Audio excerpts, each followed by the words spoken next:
To introduce at this time from the Associated Press, Barry Bedlin. I'm Barry Bedlin, Sports Products Director for the Associated Press. It is my honor to present the AP Men's College Basketball Coach of the Year Award to not one but two of the game's top coaches. Before we begin, I'd be remiss if I didn't mention how special today would have been to Jim O'Connell, AP's Hall of Fame basketball writer, who passed away months after the last Final Four was played here in San Antonio 7 years ago. Ock was the utmost professional, not allowing bias to appear in his coverage, but he made it no secret off the clock that he bled St. John's red. Knowing that the coach of his team is receiving some AP hardware today would have made it hard for Ock to not smile big if he were here. The AP Coach of the Year Award is selected by the same panel of journalists that decides the AP Weekly Top 25. Voting is conducted at the end of the season before the start of the NCAA tournament. The award has been around for 58 years, and this is the first time voting has finished in a tie. So today we get to recognize two deserving coaches for their exceptional seasons. Their names will now join a list that includes the likes of John Wooden, Roy Williams, Eddie Sutton, Tom Izzo, and last year's recipient, Kelvin Sampson. Both of this year's award winners were named their respective conferences' Coach of the Year. Both have established winning programs after years of those programs struggling prior to their arrivals. One led his team to his third regular season championship in the dominant Southeastern Conference. He also led his Tigers to both a school record and a career high 32 wins this season. Auburn also earned the #1 overall seed in this year's NCAA tournament. The other coach, who was in the Naismith Memorial Basketball Hall of Fame, proved he still has the touch. In only his second season at St. John's, he led his program to its first outright Big East regular season title in 40 years and first Big East tournament championship in 25.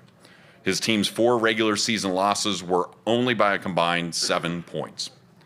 Interestingly, both of this year's recipients started their college basketball journeys in Massachusetts.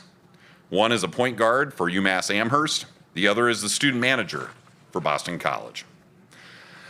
They also have played each other twice, with the one who coached at Louisville winning both, including in the 2008 Sweet 16.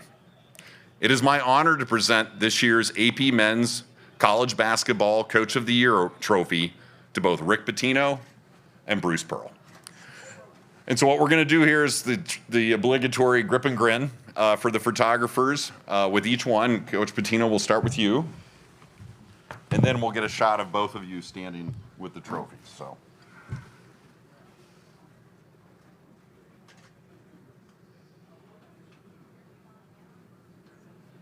Photos are welcome, and I do believe that you can roll video in this news conference as well. So feel free to use your cell phone. I think that's enough time.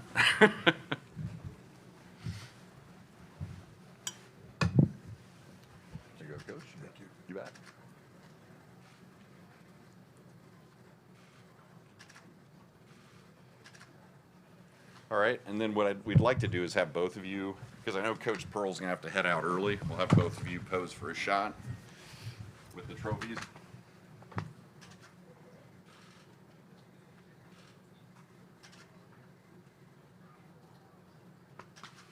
Great. So what we'll do now is we'll have each coach I'll give each coach the opportunity to make a few comments. Coach Pitino, we'll start with you. Well, thank you for this prestigious award, and I'm very, very excited that I get to share it with Bruce. I've admired him since he's been a young coach, admired him as a middle-aged coach, and now I admire him as an older coach.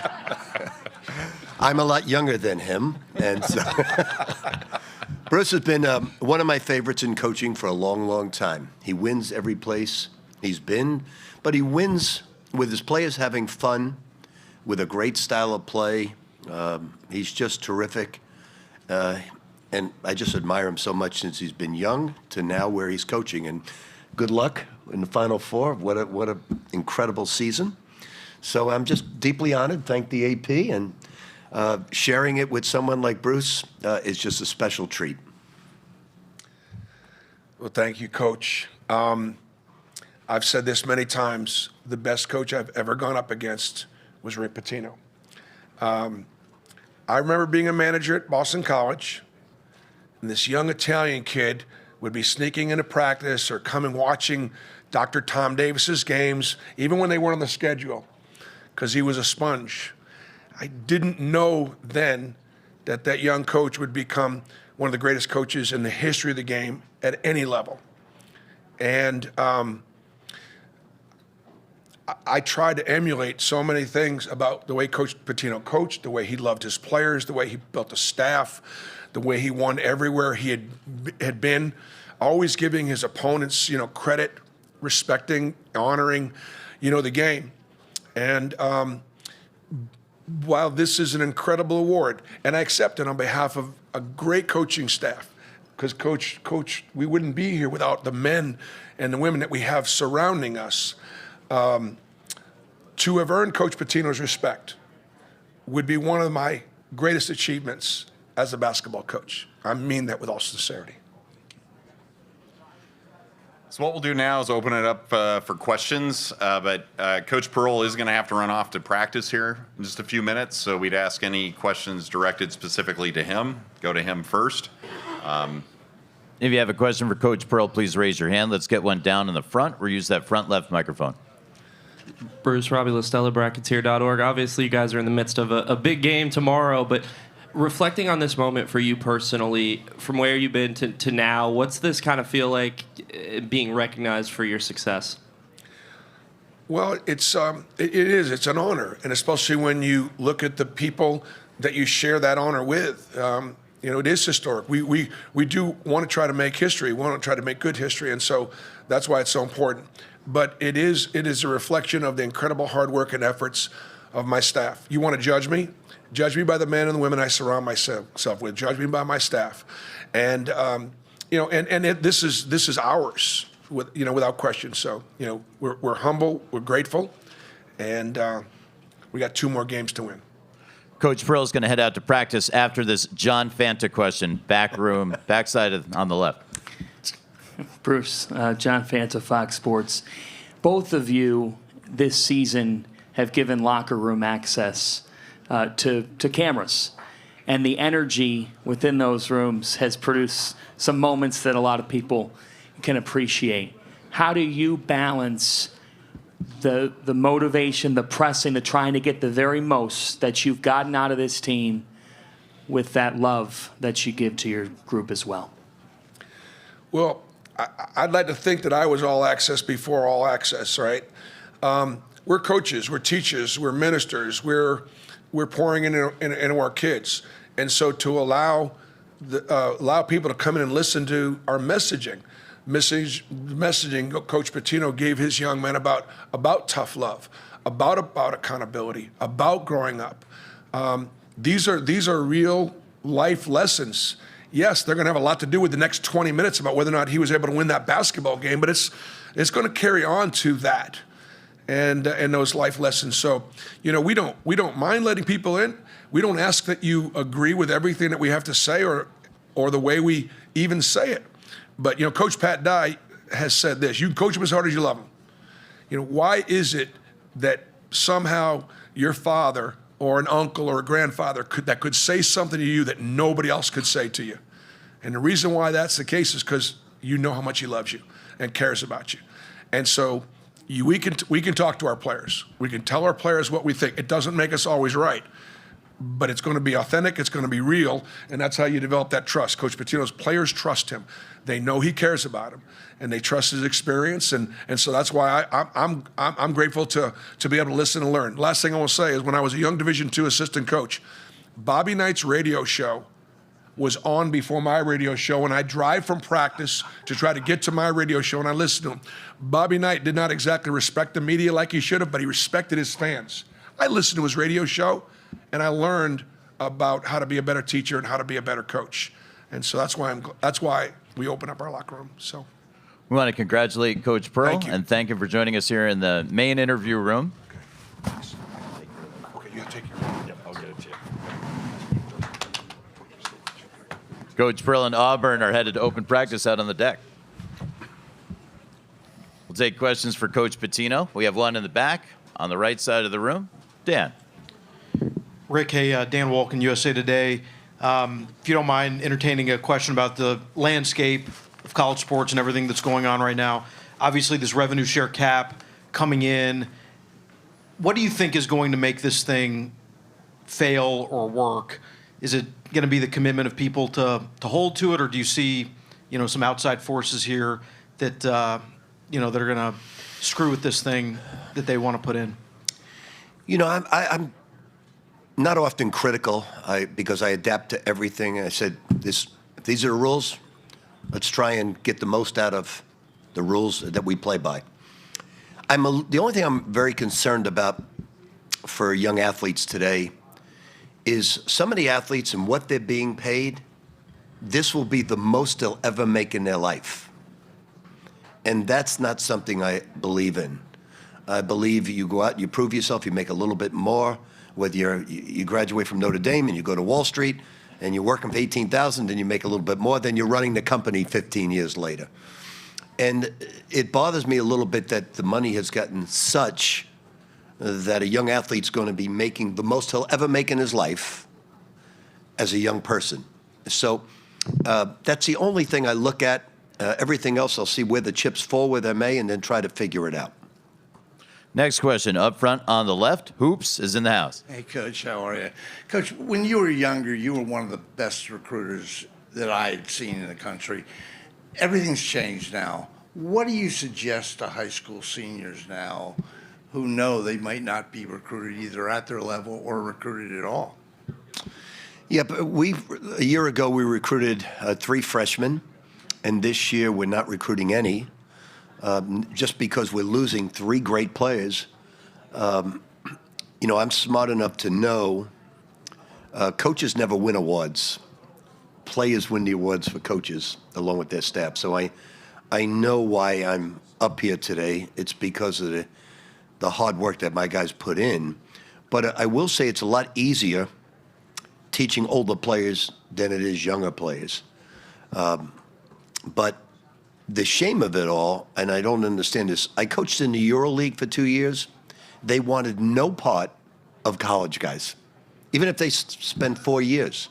They only want like 26, 27, or guys in the G League that have been there for 3 or 4 years, or NBA guys when they retired. They did not want young players, where the NBA wants all young guys. If you look at the draft this year, freshman, sophomore, freshman, foreign. And it's coaches. When I coached in the NBA, we wanted no part of young players. We wanted guys that were older. So the general managers want younger players because they have a built-in excuse if they don't perform. Oh, they're too young. They'll come on. It saves their job for another year or 2. We'll go to Zach, then Adam, then Chris. How do you know all these guys' names? Been doing this a while, Coach. And I'm from New York.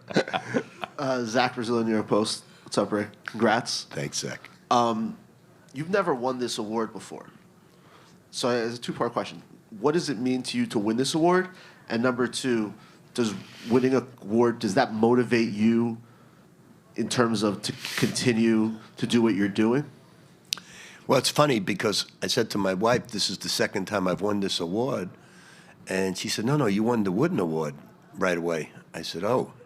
I said, never won it? She said, no. I said, that's awesome. First St. John's coach. I didn't know that I beat Bruce Pearl twice until he told me. I said, when was that? And Kenny Klein, who drinks a lot, he did not remember it either. And if he didn't remember it, how was I going to remember? Now, it is a special treat because all these awards, I have my assistant here, Ricky Johns, and my other assistant, Stephen Boateng, and my AD is here. We share this. We know why we win these type of awards. It's dedicated players having a great season and dedicated staffs and everybody coming together, and I certainly share with that. But I'm excited to win this and very excited to share it with Bruce because he's having So we were talking earlier on the plane who I thought would win. This is the first time in my 50 years I don't have an opinion who can win this game. I really don't. Now, if Houston wins this game, it's going to be very tough for the opponent that they play with 1 day prep to play against Houston. But Duke has had a week to prepare for Houston, so it's a lot easier. And then in the other game, I believe Florida beat Auburn at Auburn, and it's a revenge game, and I could make a 20-minute dissertation case for every team. So I don't know why they're making Duke the favorite. They're great. Coach Shai has done a magnificent job with that team, but I could not pick the winner of any of these games. It's amazing. Before we get to Adam, is there a Kenny Klein rebuttal? We can send a microphone. Kenny. Adam. Rick, Adam Zagoria, congratulations. Thank you. You obviously got some nice portal additions with Bryce and Josan. Can you just talk briefly about how you feel that's improved your roster overall, and also does being here at the Final Four motivate you even more to try to get back here next year or in the future? Well, I did my best this year. I don't know if I could try any harder. Look, I've said this all along. I've lost in the first round to Morehead State and been blessed enough to go to 7 Final Fours. It's all matchups sometimes. We got a bad matchup with Arkansas with their athleticism, but we don't make any excuses. Arkansas deserved all the credit, but we had 2 guys with torn ligaments in their thumbs that played. We improved our defense. We wanted to improve our defense and get better quickness, better athletes. We did that. Now we got to take it to the next step. We got to keep on recruiting great athletes that shoot it better. We've got to improve our shooting from the outside. It was not good either from the foul line or the perimeter, and we're going to improve that certainly. That's what we're looking at right now. Next on the right side, Chris. Hey, Rick. Chris Harry from FloridaGators.com. Can you recount the video you saw, your assistant showed you, of Walt during his tryout? I guess it was in Orlando or something like. At least that's how it was relayed to me. And and also when he played for you, did he have the freedom to play the way he did, take some of the shots he did when he played for you? Well, Walt, as you know, was a football player and had major scholarships to high-level schools. I believe Florida State, Notre Dame, and one other SEC school. And we looked at the film. What I like, he won a high school championship. May have been back-to-back high school championships, yes. And I wanted a winner at Iona, and he was a winner. Even though he's a football player, I liked the way he passed the ball. I liked what he was doing. And when he first came in, he struggled a little bit like all freshmen do, and then he became the MVP of the league his sophomore year, was a killer basketball player, as he is now for Florida.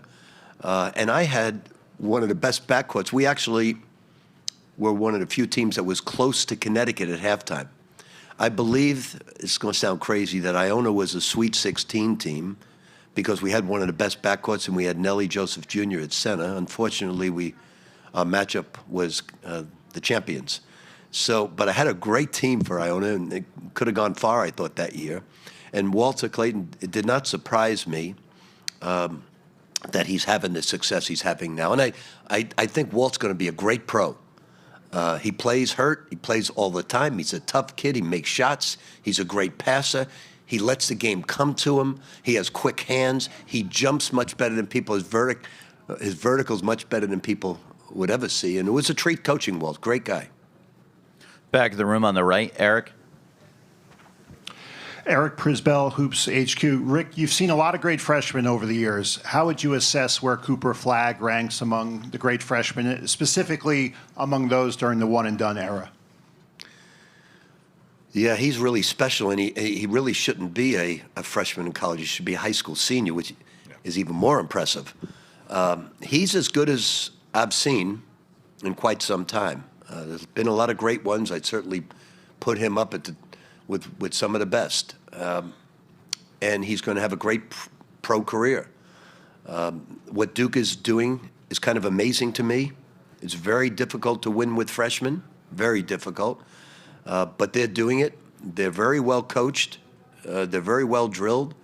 And now they're going to see a defensive team that's really, really difficult to go against. So I'm really looking forward to it because they're terrific on offense. They play good defense, and they're going against one of the best defensive teams that you'll ever see. So it's going to be an exciting matchup, but Cooper Flagg is tremendous. Going to have a great pro career as well. Coach, Louisville media in the building here. CL. Okay. How you doing, Rick? CL Good seeing you. Good to see you. Certainly, you've made a living adapting to the different changes throughout college basketball. But with how the landscape is right now, what has been kind of the biggest challenge that you feel like you've had to confront when so many of your other peers have decided that they were good, they didn't want to continue to kind of make those changes? Well, probably nothing has surprised me until just this year when you can't believe the numbers. Now, I do know some of the numbers are true, and it blows me away with those numbers. And I don't know how some of the coaches are using their mathematics skill to put together 13 players with those numbers. But I'm happy for the players, certainly. Appreciate it. But I'm waiting to see what's going to happen in the next week to see where this goes. And then we'll adapt once again. But the toughest thing is the new rosters that you have to put together every year. And my biggest pet peeve with the NCAA, I don't know what they're doing with some of the thinking. We had to have somebody who came out publicly and say he was starving at night to get them to change the rules about a refueling station. And I think it was Napier from Connecticut that came, was it him? I think it was him that came out with that. And then all the food rules changed. And the fact that we're only getting 4 hours a week with all these new teams in the summertime when coaching professional athletes is the most backward thing I've ever heard of in my life. They are professional athletes. Let them train like Kobe did, like Michael did, like LeBron does, and let them train in the summertime to hone their skills so they can become great players. Don't tell us there's nothing going on that they only get 4 hours a week. Please come into the 2025 NCAA and don't give us 4 hours a week. Backside of the room on the left, Rick. Yeah, Rick, John Clay, Herald Leader in Lexington. Congratulations. Thank you. I know you obviously were very busy with your team, but I was just wondering, did you get much chance to follow one of your proteges there, Mark Pope at Kentucky, and what kind of year did you think he had in his first year? I always follow the guys I coach, and I followed them religiously this year, rooting for them all the time. Mark did a fabulous job this year, playing a very difficult schedule. I love the way his guys play. I love the offenses he runs. I love the way they move the ball. They share the basketball. I knew he'd be a great coach. There was no doubt in my mind. But I didn't know it from BYU. I went to see him at the Utah Valley program and watched him build that. And that's where I knew Mark. You never know when your players are going to be great coaches or not. But I went to see Mark, and at that point I knew he'd be a great coach. Kentucky hired the right man. Mark will be brilliant for so many years. Such a humble person, such a caring person, and such a great offensive mind. So, yes, I followed him all the time religiously. Want to congratulate and thank Coach Pitino, Associated Press, National Coach of the Year. Lapchick, Carnesecca, first St. John's coach to win the AP Coach of the Year. Wow, thank you. We'll be joined by Kelvin Sampson in just a moment. This reminder that the Houston locker room is open and the student-athlete breakout rooms are open as well.